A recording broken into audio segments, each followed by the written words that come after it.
Yeah. Good. Yep.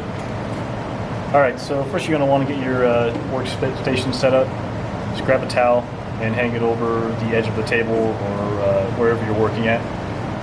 Next thing you'll do is set the windshield down on the towel.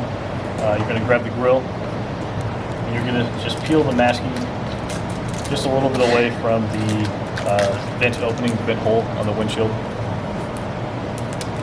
Take the top edge of the grill and slide that into the top edge of the hole, the vent hole cutout, and then pop the two bottom right and left corners in, and make sure that the vent grill is seating flush against the windshield.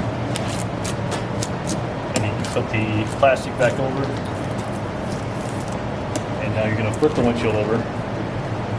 Do the same thing on the back side, so you just want to peel up the masking just enough so you can get the visor installed without getting any masking stuck underneath the vent.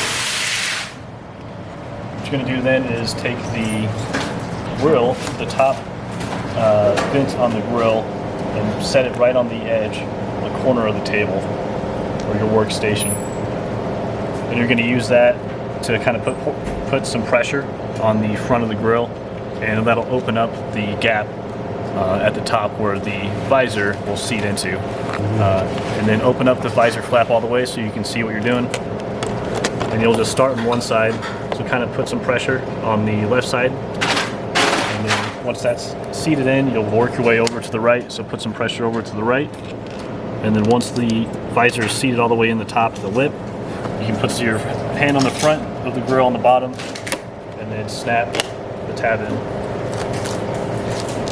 Put the masking back on, flip it over, and then you just want to double check that the corners didn't pop out. Sometimes they'll pop out, and you might kind of have to push those back in.